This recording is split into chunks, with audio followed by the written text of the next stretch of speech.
রাহু বা কেতুর মহাদশা বা অন্তর্দশা কেমন যাবে এই নিয়ে সবার মধ্যে একটা কনফিউশন থাকে। আজকে সেই বিষয়ে আলোচনা করব। প্রথমেই আগে বলে নিই যে রাহু বা কেতুর কিন্তু কোনো ফিজিক্যাল এক্সিস্টেন্স নেই। এরা কিন্তু কোনো প্ল্যানেট নয়, তবে এরা স্ট্রং, ম্যালিফিক, শ্যাডো প্ল্যানেট, দুটো ম্যাথামেটিক্যাল পয়েন্ট বলতে পারেন। এদের নিজস্ব কোনো এক্সিস্টেন্স নেই। এদের রেজাল্ট কিন্তু সবসময় অন্য গ্রহের ইনফ্লুয়েন্সের উপর ডিপেন্ড করে। রাহু কেতুকে যদি আমাদের দশা তাকে ক্ল্যারিফাই করতে হয়, তাহলে সবার আগে আমাদের লঘু পরাশরীতে কিছু নিয়ম দেওয়া হয়েছে, কিছু সূত্র দেওয়া হয়েছে লঘু পরাশরীতে। আজকে সেগুলোই আলোচনা করব। রাহু বা কেতু যেই হাউসে বসে থাকে তারা কিন্তু সব সময় সেই হাউসের লর্ড হিসাবে বিহেভ করে। অর্থাৎ ধরুন ফার্স্ট হাউসে বসে আছে, তাহলে কিন্তু সে ফার্স্ট লর্ড হিসাবে বিহেভ করবে। সেকেন্ড হাউসে থাকলে সেকেন্ড লর্ড হিসাবে বিহেভ করবে। তো সেরকম রাহুর কিছু কিছু পজিশন আছে। ধরুন রাহু একদম একা বা কেতু একদম একা, এর সঙ্গে কোনো প্ল্যানেট বসে নেই। আপনার রাহুর পিরিয়ড শুরু হলো বা কেতুর পিরিয়ড শুরু হলো, রাহুর কিছু পজিশন আছে রাহু কেতুর, সেই পজিশন আগে ডিসকাস করে নিই। আপনার লগ্ন সাপেক্ষে, আপনার লগ্ন যেই লগ্নই হোক না কেন, সেই লগ্নের রেসপেক্টে যদি ফার্স্ট হাউসে, ফিফথ হাউসে বা নাইন্থ হাউসে রাহু বা কেতু থাকে, অর্থাৎ ট্রাইনে, তাহলে এটা রাহুর জন্য একটা গুড পজিশন। আপনার লগ্নের রেসপেক্টে যদি রাহু ফোর্থে থাকে, সেভেন্থে থাকে বা টেন্থে থাকে, অর্থাৎ কেন্দ্রে থাকে, তাহলে হচ্ছে নিউট্রাল পজিশন। আপনার লগ্নের রেসপেক্টে রাহু যদি থার্ডে থাকে, ইলেভেন্থে থাকে এবং সিক্সথে থাকে, তাহলে কিন্তু এটা ভালো পজিশন নয়।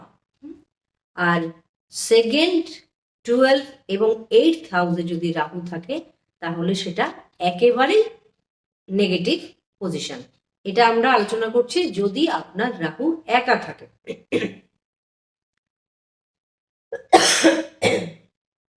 তারপরে ধরুন রাহু আপনার ট্রাইনেই বসে আছে, অর্থাৎ 159-এই বসে আছে।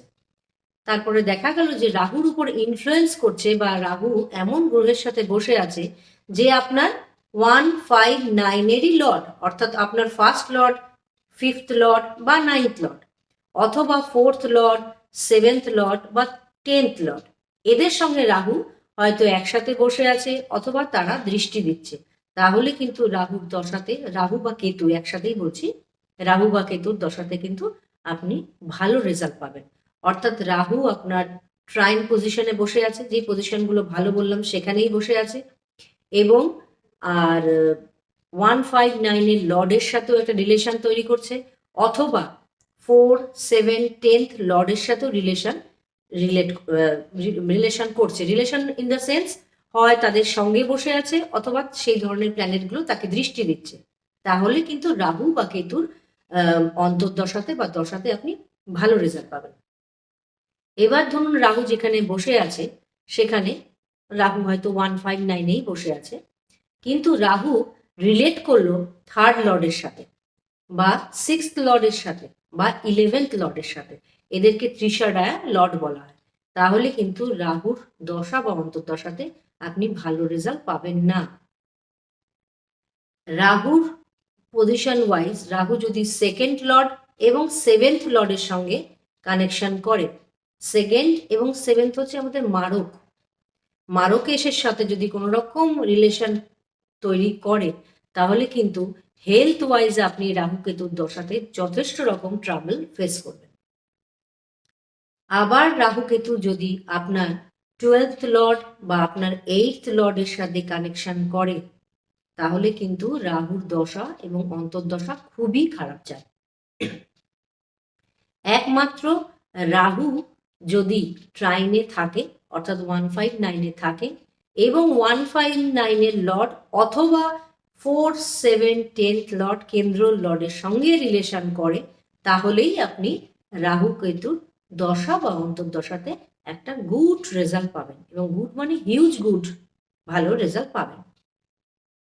রাহু কেতু রেজাল্টের দেখার সময় একটা বিশেষ জিনিস খেয়াল রাখতে হবে, কিন্তু রাহু কেতু যেহেতু নিজস্ব কোনো মানে মানে ক্ষমতা নেই দেওয়ার কোনো রেজাল্ট, সেই জন্য তার যে রাশিপতি, অর্থাৎ যেই হাউসে বসে আছে, ধরুন রাহু বসে আছে মিথুন রাশি, ঠিক আছে? তাহলে তার ডিসপোজিটর বুধ কি অবস্থায় আছে বিশেষভাবে কিন্তু তাকে বিচার করতে হবে। রাহু যেই রাশিতেই বসে আছে সেই রাশিপতিকে, অর্থাৎ তাকে ডিসপোজিটর বলছে, তাকে বিশেষভাবে চেক করতে হবে। বিশেষভাবে চেক করতে হবে বলতে যে সে উচ্চস্থ অবস্থায় আছে না নিচস্থ অবস্থায় আছে, সে কম্বাস্টেড হয়ে আছে কিনা, সে আপনার প্ল্যানেটারি ওয়ারে ডিফিটেড অর্থাৎ হেরে আছে কিনা, সে রেট্রো হয়ে আছে কিনা, সে নবাংশতে তার পজিশনটা কি, সে নবাংশতে বেটার পজিশন পেয়েছে নাকি আরো খারাপ পজিশন পেয়েছে, সমস্ত কিছু কিন্তু খুব ভালো করে চেক করতে হবে আপনার রাহুর ডিসপোজিটর অর্থাৎ রাহু যে রাশিতে বসে আছে সেই রাশিপতি লর্ডকে। তার উপর কিন্তু রাহুর রেজাল্ট ম্যাক্সিমাম ডিপেন্ড করছে। তারপরে সেকেন্ডলি দেখবেন যে রাহু বা কেতু কার নক্ষত্রে বসে আছে, সেই নক্ষত্র লর্ডের অর্থাৎ নক্ষত্রের লর্ডগুলোকে আপনাদের জানতে হবে যে কোন নক্ষত্রের লর্ডকে, সেই নক্ষত্র লর্ডের পজিশনটাও আপনাদেরকে দেখতে হবে। ফলে রাহু আর কেতুর দশা অন্তর্দশা বিচারটা কিন্তু খুব টাফ এবং চট করে এটা কিন্তু বলা সম্ভব হয় না। তাহলে প্রথমেই আগে রাহুর নিজস্ব পজিশনটা দেখবেন, রাহু কার কার সঙ্গে রিলেশন করছে অর্থাৎ রাহু কার সাথে বসে আছে অর্থাৎ কোন প্ল্যানেটের সঙ্গে কনজয়েন্ট হয়ে আছে, কে তাকে দৃষ্টি দিচ্ছে, তারা কে, যারা দৃষ্টি দিচ্ছে বা যারা সাথে বসে আছে তারা কি ধরনের প্ল্যানেট, তারা কি ভালো ভালো হাউসের লর্ড নাকি খারাপ হাউসের লর্ড সেটা দেখে নিলেন। তারপরে দেখলেন যে রাহু যেই হাউসে বসে আছে অর্থাৎ যেই রাশিতে, সে রাশির লর্ডের অবস্থাটা কি, ডিসপোজিটরের অবস্থাটা কি, সে যদি ভালো পজিশনে থাকে এবং আদার ফ্যাক্টরস যদি ভালো হয় তাহলে রাহুর দশা এবং অন্তর্দশায় কিন্তু মানুষ রাজা পর্যন্ত হয়ে যায়। সমস্ত ফ্যাক্টরগুলো চেক করে তবেই আমরা রাহু বা কেতুর দশা অন্তর্দশার রেজাল্টটাকে বলতে পারি। রাহু দশা অন্তর্দশার রেজাল্টটা বলাটা কিন্তু খুব একটা সহজ নয়। আরেকটা জিনিস খেয়াল করবেন যে রাহু বা কেতু আপনার লগ্ন সাপেক্ষে অর্থাৎ আপনার যা লগ্ন সেই রেসপেক্টে সে আপনার ফ্রেন্ডলি প্ল্যানেট নাকি আপনার এনিমি প্ল্যানেট, এটা কি করে বুঝবেন? ধরুন আপনার এরিস বা মেষ লগ্ন বা আপনার কর্কট বা ক্যান্সার লগ্ন বা আপনার লিও বা সিংহ লগ্ন বা বৃশ্চিক বা স্করপিও, স্যাজিটেরিয়াস বা ধনু, মিন বা পাইসেস লগ্ন, তাহলে কিন্তু রাহু আপনার জন্য ফ্রেন্ডলি প্ল্যানেট নয়, কেতু এদের জন্য ফ্রেন্ডলি প্ল্যানেট। আপনার যদি টরাস অর্থাৎ বৃষ লগ্ন হয়, মিথুন লগ্ন বা জেমিনাই হয়, আপনার যদি ভার্গো বা কন্যা লগ্ন হয়, তুলা লগ্ন বা লিব্রা হয়, যদি মকর লগ্ন অর্থাৎ ক্যাপ্রিকন হয়, অথবা অ্যাকোয়ারিয়াস বা কুম্ভ লগ্ন হয়, তাহলে কিন্তু রাহু আপনার জন্য ফেভারেবল প্ল্যানেট।